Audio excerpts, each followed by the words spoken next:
UPSC एक ऐसा exam है जो वर्ल्ड के टफेस्ट एग्जाम में से एक है। इसका नाम सुन के ही बहुत से लोगों की फट जाती है। तुमसे ना हो पाएगा। कुछ लोग तैयारी करने की सोचते तो हैं, लेकिन सिलेबस देखकर उनकी आत्मा कांप उठती है। कुछ लोग तो कोचिंग ज्वाइन करने के बाद स्ट्रेस में आ जाते हैं कि बाप रे, इतना पढ़ना पड़ेगा, और वो बुरिया बिस्तर लेकर वापस आ जाते हैं। लेकिन कुछ माई के लाल होते हैं जिनकी यूपीएससी से नहीं बल्कि यूपीएससी की इनसे फटती है। और जिस किसी में फाड़ने का दम होता है तो उसकी एज मैटर नहीं करती। 21 की उम्र में भी यूपीएससी की गहराई नाप देते हैं, जैसे कि अंसार अहमद शेख। आज की इस वीडियो में हम बात करेंगे इसी लड़के की। इस लड़के का जन्म 1 जून 1994 को महाराष्ट्र में हुआ। इनके अब्बू ऑटो चलाते थे। गरीबी इनके परिवार के सर पर चढ़ के भांगड़ा करती थी। गरीबी की वजह से इनके छोटे भाई ने अपनी पढ़ाई लिखाई छोड़ दी और गैराज में काम करने लगे। गरीबी की वजह से ही इनके घर में पढ़ाई को तवज्जो नहीं दी जाती थी, काम को ही तवज्जो दिया जाता था। क्योंकि अगर पेट भरा रहता है तो पढ़ाई करने का मन करता है, लेकिन जब पेट में चूहे कूद रहे होते हैं तो हर काम से जलन होती है।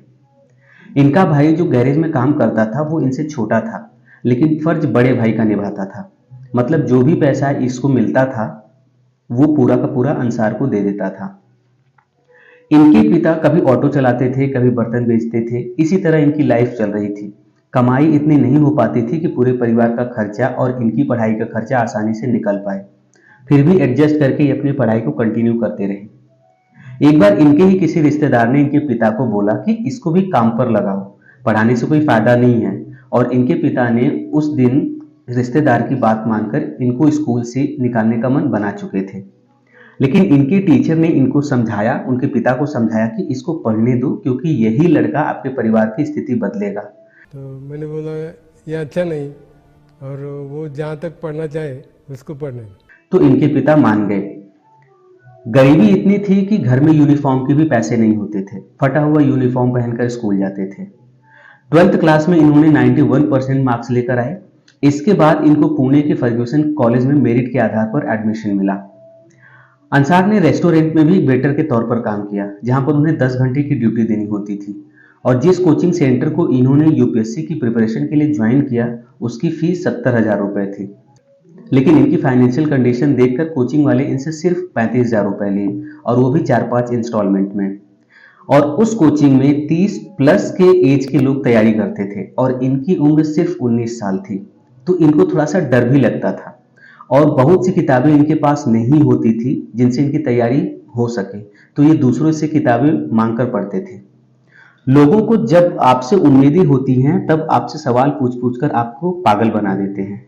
ऐसा ही हाल इनके गांव वालों का था। ये जब भी घर जाते तो इनके गांव वाले इनसे यही क्वेश्चन करते कि भाई कब तक पढ़ोगे, कब तक लगेगी तुम्हारी नौकरी।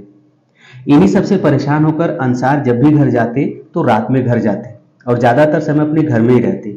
और जब भी इनको पुणे आना होता था तैयारी करने के लिए तो ये रात को ही निकलते घर से। 2015 में इनका ग्रेजुएशन कंप्लीट हुआ और उसी अगस्त में इन्होंने यूपीएससी की प्रीलिम्स का फॉर्म भरा, जिसमें 4 लाख लोगों ने अप्लाई किया। और इन 4 लाख लोगों में 15,000 लोगों को मेंस के लिए सेलेक्ट किया गया, जिसमें अंसार शेख भी एक थे। फिर मेंस का एग्जाम क्वालिफाई किया, जिसमें पूरे भारत से 2,000 लोग सेलेक्ट हुए। फिर 40 दिन का मौका था इनके पास इंटरव्यू की तैयारी के लिए, तो ये दिल्ली आए और वहां से इन्होंने इंटरव्यू की तैयारी की। फाइनली अंसार अहमद ने यूपीएससी क्वालिफाई की और आज एक आईएएस है। तो दोस्तों, वीडियो कैसी लगी कमेंट में जरूर बताइएगा और चैनल को सब्सक्राइब जरूर करिएगा, क्योंकि आपका एक सब्सक्राइब मेरा हौसला बढ़ाएगा और ऐसी इंस्पिरेशन